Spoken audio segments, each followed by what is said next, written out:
the man behind pump number 6. It was past midnight when I stopped at a gas station in rural Texas. The highway was empty, and the air felt unnaturally cold. Only one pump light was working, flickering like a dying candle. I told myself it was just another quiet night drive. The station clerk didn't even look up when I entered. His face was pale, eyes fixed on the security monitor. The smell inside was strange, like rust mixed with old smoke. I paid quickly, feeling something heavy in the silence. Outside, the wind was still, but I heard faint breathing. Not mine, not from the road, but close near the pumps. Pump number 6 stood at the far end, darker than the rest, and I realized someone was standing behind it. At first, I thought it was a traveler waiting for fuel, but the figure didn't move, didn't shift, didn't blink. The shadow looked too tall, too stretched for a normal man. My stomach tightened as I slowly walked backward. I called out softly, "Hey, you all right?" The figure didn't answer, but the breathing grew louder. Then I noticed something horrifying under the dim light. Its feet weren't touching the ground. My heart slammed against my ribs as I froze in place. The figure leaned forward slightly, as if listening to me. A whisper crawled through the air, sharp as broken glass. "Don't leave," it sighed. I stumbled toward my car, fumbling for my keys. The gas nozzle slipped from my shaking hand onto the pavement. The station lights flickered violently, plunging everything into shadow, and the breathing turned into a low, hungry laugh. I jumped inside my car and locked the doors instantly. My hands trembled as I turned the ignition, but it wouldn't start. Outside, the figure began gliding closer without walking. Its face remained hidden in darkness. The clerk suddenly burst out of the station yelling, "Drive now!" His voice was cracked with terror, like he'd seen this before. I tried again, and the engine finally roared to life. The figure stopped moving, as if disappointed. As primeras ped Hawaii. I looked in my rearview mirror. The gas station was shrinking behind me into the night fog. But pump number 6 was still visible under the weak light, and the figure was standing in the middle of the road now. My phone buzzed once, making me nearly crash. A message from an unknown number appeared on the screen. It contained only 5 words, colder than death itself. "I'm still at pump 6. I didn't stop driving until sunrise broke the darkness. Even then, my hands wouldn't stop shaking on the wheel, because deep down, I knew something terrible was true. That thing never needed the gas station. It needeth me. The bathroom door that knocked back. I stopped at a gas station in Ohio at 2:17 a.m. The road was empty, and the station looked half dead. Only one employee sat behind the counter, silent. I just needed fuel and a quick bathroom break. The clerk glanced up slowly, his eyes wide with fear. He didn't smile, didn't greet me, didn't even speak. He only pointed toward the back hallway with shaking hands. The bathroom sign flickered like it was warning me. I walked down the hallway, hearing my footsteps echo. The air grew colder with every step I took forward. The lights above buzzed loudly, then dimmed for a second, and I felt like someone was walking behind me. I turned around fast, but the hallway was empty. Still, the silence felt thick, like breathing in dust. The bathroom door was slightly open, just a crack. A smell of dampness poured out from inside. I pushed the door open and stepped into darkness. The light switch didn't work, but the mirror reflected something. Not my face, but a shadow standing behind my shoulder. My blood froze as I spun around. There was nobody inside the bathroom with me. The stalls were closed, the floor was wet, the air heavy. Then I heard a soft knock coming from the last stall. Kahaniyan knock. Slow and patient. I whispered, "Is someone in there?" The knocking stopped instantly, like it was listening. Then a voice replied, weak and trembling, "Help me.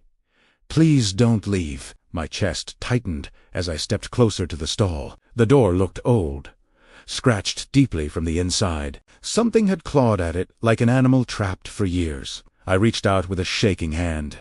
Before I could touch it, the stall door banged hard. The entire bathroom shook as if something hit from inside. I stumbled backward, my heart exploding with fear. Then the knocking started again, faster this time. Knock. Knock knock, like fists pounding bone. The voice changed. No longer wake, no longer human. It sounded like multiple mouths speaking at once. Open-eyed. I ran for the bathroom door, but it slammed shut itself. The handle wouldn't move, like the exit was sealed. The mirror began fogging up, even though it was freezing, and words appeared slowly in the mist. You should not have come here. My breath caught in my throat as the lights flickered on. In the mirror, I saw myself. But smiling wrong, my reflection raised its hand before I did. I screamed and punched the glass, shattering it everywhere. The bathroom door suddenly unlocked with a loud click. I burst into the hallway, gasping for air. The clerk was already standing there, pale as death. He grabbed my arm hard and whispered, "Did it see you?" I couldn't speak. I could only nod in terror. His voice cracked as he said the final truth. "It knocks back when it wants you to stay." I ran outside, jumped into my car, and drove off shaking. But as I looked in the rearview mirror, my stomach dropped. The bathroom light was still on inside the station, and someone was standing in the doorway, waving slowly. My phone buzzed once as the highway swallowed me whole. A message appeared from an unknown number, simple and cold. It was only one sentence, but it ruined my soul. Next time. Don't break the mirror. It was 3:33 a.m. when my car ran low on fuel. The highway was dead silent. No lights for miles. Then I saw a gas station glowing faintly ahead. It looked like the only safe place left on Earth. The station was open, but something felt wrong instantly. No other cars were parked, and the air was too still. Even the insects were silent, like nature was holding breath. I pulled up slowly, my heart uneasy. Inside, an old cashier sat behind the counter. His face looked tired, like he hadn't slept in years. He stared at me, as if he already knew my name. Then he whispered, "Don't stay after 3:33. I laughed nervously, thinking it was just a strange warning. I paid for gas and walked back outside under flickering lights. The pumps creaked softly, as if they were alive. Then I noticed someone standing near pump number 1. It was a woman in a white dress, soaking wet. Her hair covered most of her face, like a curtain. She didn't move, didn't speak, only stood there silently. My stomach twisted as I stepped back. I called out, "Miss, are you okay?" She lifted her head slowly, revealing pale, empty eyes. Her lips parted into a smile that was far too wide, and she whispered, "I need a ride home." Cold fear crawled up my spine as I shook my head. "I'm sorry, I can't," I stammered, backing away. Her smile didn't fade, it only grew sharper. Then she said softly, "You already promised." My throat went dry because I had never met her before. I turned quickly toward my car, fumbling with the keys, but the engine wouldn't start. Not even a sound. The gas station lights flickered violently above me. The woman began walking closer, slow and smooth.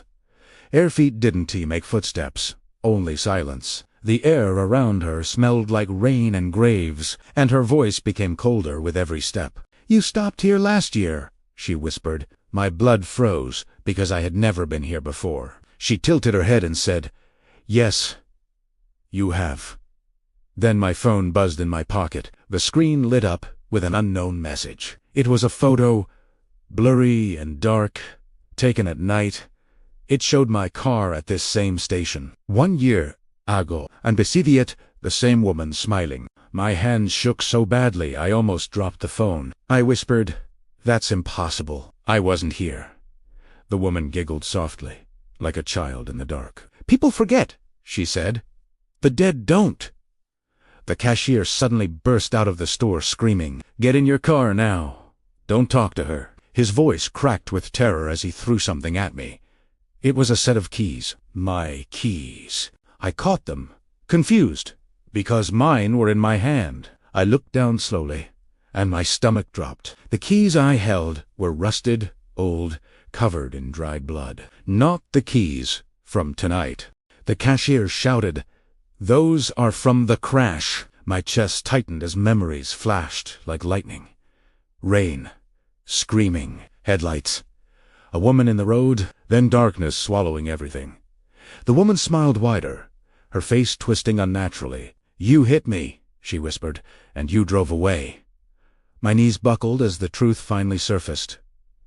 I had been here before, the night she died. The gas station lights went out completely. Only her eyes remained visible, glowing pale in the dark. Her voice surrounded me like fog, soft and deadly. "Now, you take me home," I screamed and turned the ignition with shaking hands. This time the engine started instantly, roaring like salvation. I slammed the car into reverse and sped away, but the air inside the car turned freezing cold. Slowly, I realized something horrifying. The passenger seat beside me was no longer empty. Water dripped onto the floor, and a wet breath filled the cabin. Her voice whispered inches from my ear.